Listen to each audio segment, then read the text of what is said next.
शुक्रिया, thank you very much समय देने के लिए। आई होप सर आपका वीकेंड अच्छा गया होगा। लेकिन इस वीकेंड में आपने जीडीपी के नंबर्स के बारे में भी पढ़ा होगा। तो ये जो नंबर्स आए हैं ये थोड़ा मार्केट के जो एनालिस्ट हैं उनको भी सरप्राइज़ कर रहे हैं। बट सर सामने ही आरबीआई की अब बैठक भी होने वाली है। मैं ये नहीं कह रहा कि एक बुरा हुआ है तो एक अच्छा होने जा रहा है, मैं बस ये कह रहा हूँ कि जीडीपी के नंबर स्लो डाउन थोड़ी सी चिंता पैदा कर रहे हैं। मार्केट ने डिस्काउंट किया है नहीं किया वो एक अलग बात है, लेकिन जीडीपी का कम होना या प्रोजेक्शन कम होना थोड़ा सा तो चिंता की बात है। गुरांग सर इस पे आपका टेक। धन्यवाद डिम्पी, आपका सभी को प्रणाम और शुभ प्रभात हमारे तरफ से। तो जो विकास दर के आंकड़े आए पिछले हफ्ते और उसके पहले जो महंगाई दर के भी आंकड़े आए थे डिम्पी, अगर आप उस पर भी नजर डालें तो वो भी आ, काफी निराशाजनक आंकड़े थे महंगाई के।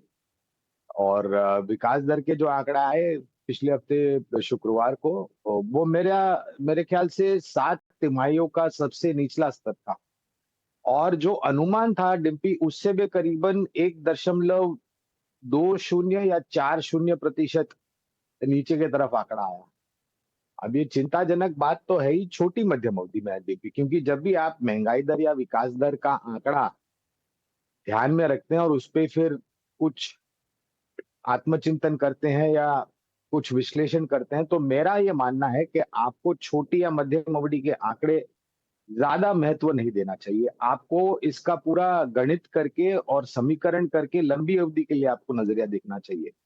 और जो आंकड़ा है उसके बाद भी मेरे ख्याल से कुछ लोग ये बता रहे थे कि हाँ, शायद आने वाले 3 महीने में या 6 महीने में ये आंकड़ा जो है उसको ऊपर के तरफ उभरने के लिए समय लगेगा, लेकिन ऐसा नहीं है कि ये ऊपर नहीं उभर पाएगा। योगदान जो नीचे की तरफ विकास दर को घसीटने में आया वो ज्यादातर खाने पीने के पदार्थ और मेरे ख्याल से ऊर्जा और उत्पादन को लेकर के है, जो आने वाले समय में मेरे ख्याल से नियंत्रण में हो जाएगा। आपने उसके साथ साथ ये भी कहा कि 6 दिसंबर को, माफ कीजिएगा, आरबीआई की क्रेडिट पॉलिसी और एमपीसी का आत्मचिंतन होगा 4 से 6 के बीच में, और मेरे ख्याल से 6 दिसंबर को क्रेडिट पॉलिसी आएगी। अ, मुझे नहीं लग रहा है कि क्रेडिट पॉलिसी में इन सब आंकड़ों को देख करके एकदम से परिवर्तन अ, दरों में यानी कि ब्याज दरों में करेंगे। ये मेरी मान ये मैं ये ऐसा मान के चल रहा हूँ, शायद मैं गलत हो सकता हूँ।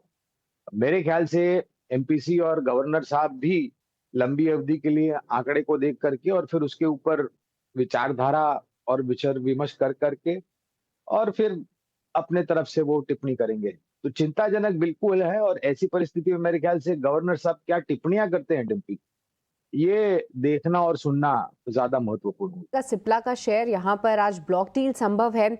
हो सकता है कि प्रमोटर्स जो हैं अपनी हिस्सेदारी यहाँ पर बेचें, क्योंकि हाल फिलहाल थोड़े से पास में जाएं तो हमने ज़रूर देखा था कि अटेम्प्ट ज़रूर था प्रमोटर फैमिली का यहाँ पर एक अपने स्टेक सेल करने का। कई सारी अन्य कंपनीज के भी नाम सामने आए थे जो कि इसमें इस स्टेक सेल में इंटरेस्टेड थे, पर कहीं ना कहीं वैल्यूएशंस के चलते माना जाता है कि डील नहीं हो पाई।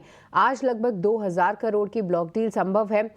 एक बार गौरांग जी आपसे समझना चाहेंगे, क्या अगर आज गिरावट देखने को मिले, क्योंकि उम्मीदें लगा रही है कि शायद ये 6% के डिस्काउंट के आसपास होगी ये ब्लॉक डील, तो क्या यहाँ पर एज एन इन्वेस्टर एक अच्छा एंट्री पॉइंट माना जाएगा सिप्ला के लिए? आप क्या नजरिया रखते हैं इस पे? धन्यवाद सृष्टि, आपका आपको भी प्रणाम और शुभ प्रभात। तो देखिए, ये इस प्रकार की हिस्सेदारी जो बिक्री होती है वो केवल मात्र उस दिन के लिए या फिर उस 1 घंटे के लिए, जब तक या पहले 15 मिनट के लिए सृष्टि, जब तक ये नहीं हाथ बदल लेती। प्रतिक्रिया निर्भर होती है कि मूल्यांकन क्या है। अगर शेयर बाजार में जो दाम है उससे ऊपर के तरफ के दाम निर्धारित होते हैं तो स्वाभाविक है शेयर ऊपर की तरफ दौड़ेगा, और अगर थोड़ा बहुत डिस्काउंट में होता है तो उसी प्रकार से ये नीचे की तरफ जाता है। तो 6% के आसपास, 1460 या 70 के आसपास मेरे ख्याल से मूल्यांकन निर्धारित हुए। इससे कामकाज में कोई फर्क नहीं पड़ता सृष्टि। कामकाज वैसे ही चलेगा जैसे पैसा सब पहले चलता रहा है। और अनिवार्य है डिस्क्लोजर देना कि सिप्ला फार्मा क्षेत्र में 4 या 5 दिग्गज शेयरों में से एक शेयर है हमारी खरीदारी की सूची में।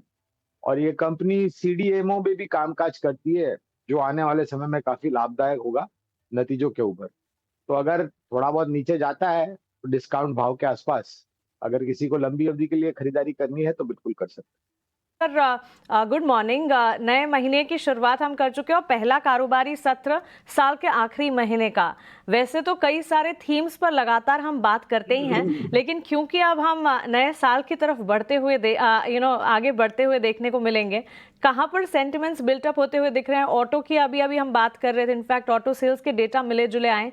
बैंक्स, फाइनेंशियल्स लगातार आपके रेडार पर रहते हैं और साथ ही डिफेंस पर भी आप बातचीत करते हैं। सो कोई थीम अगर आप इस महीने की शुरुआत में हमें सुझाना चाहें? धन्यवाद मानसी, आपको भी प्रणाम और शुभ प्रभात हमारे तरफ से।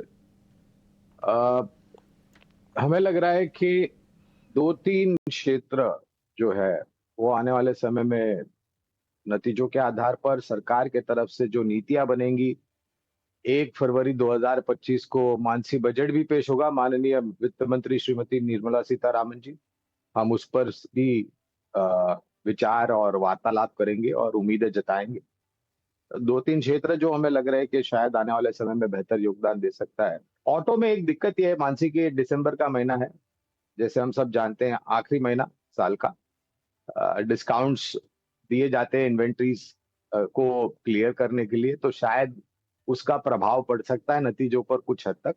लेकिन हाँ, ये महीने को छोड़ करके अगर आप अगले साल और लंबी अवधि की विचारधारा करते हैं तो हमें ऑटो क्षेत्र बहुत अच्छा लगता है। इसके अलावा ईएमएस सेगमेंट जो है, इलेक्ट्रॉनिक्स कंपोनेंट्स मैन्युफैक्चरिंग, ये अच्छा लगता है।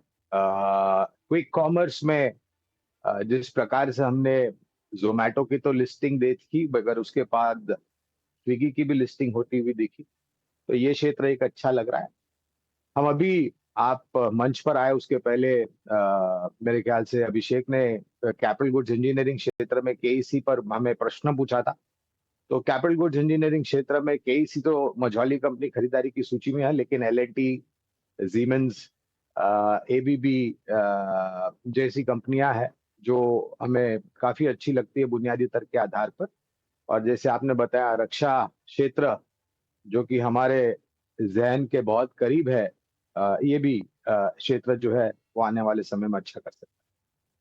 बिल्कुल। कंजम्पशन थीम की अगर बात करें, ऑफ कोर्स उतार चढ़ाव कंजम्पशन थीम में पिछले 2 क्वार्टर से नजर आ रहे हैं, लेकिन अब वहां पर ब्रोकरेजेस के रेडार पर कुछ चुनिंदा स्पेसेस आ रहे हैं, जैसे कि एचयूएल पर हमने देखा, यूबीएस की भी रिपोर्ट है, गोल्डमैन सैक्स की भी रिपोर्ट है, और एचयूएल, डाबर, ब्रिटानिया के अगर सेगमेंट में पर्टिकुलरली इन स्टॉक्स पर अगर नजर बनाएं, देखिए एक तो मध्यम अवधि में ग्रोथ पर मैनेजमेंट पॉजिटिव तो नजर आ रहे हैं, लेकिन कंसर्न्स अभी भी ढेर सारे हैं, क्योंकि कंजम्पशन की जो स्टोरी है जिस तरह से पैन आउट होती नजर आती थी पिछले कुछ दिनों में फेस्टिवल डिमांड के तौर पर, वो इस टाइम दिवाली के साथ साथ भी नहीं नजर आई, और अब तक भी सेंटिमेंट्स जो हैं इतने बेहतर तो नहीं दिख रहे हैं। कंजम्पशन पर आपका एक टेक जानना चाहेंगे। तो मानसी, खपत, देखिए भारत खपत से जुड़ा हुआ देश काफी लंबे समय से रहा है। खपत से चलने वाला देश था, है और भविष्य में रहेगा। एक अच्छी बात यह है कि हमारी जो कुल प्रतिशत जनसंख्या है उसका एक 35% या उससे थोड़ा बहुत ऊपर हिस्सा युवा आबादी का है, जहां पर उम्र 30 और 28 के आसपास है, उसके नीचे है। अब दिक्कत यह है कि ये जो क्षेत्र है मानसी, ये ज्यादा निर्भर करता है कि लोगों की क्षमता कितनी है खर्च करने के लिए। अब जाहिर है, जब महंगाई दर ऊपर चढ़ती हो और विकास दर नीचे आता हो और लोगों के पास खर्च करने के लिए जो नकदी होती है वो कम हो, तो ऐसे समय में अक्सर लोग ये करते हैं कि ज्यादा महंगी चीजों पर खर्चा करने से अच्छा है कि आप थोड़ी बहुत कम महंगी चीजों पर खर्चा करें। अनिवार्य ये है कि जो परिस्थितियां ग्रामीण और मध्यम ग्रामीण भागों में, जहां पर हमारी जो जनसंख्या है उसका बड़ा प्रतिशत हिस्सा रहता है, वहां पर भी अगर आप देखने जाए तो बारिश को लेकर के कुछ जगह पर अनुमान से ज्यादा, कुछ जगहों पर अनुमान से कम, कुछ इलाकों में बाढ़ की परिस्थिति, और जो धान खेत में खड़ा था वो बह गया था।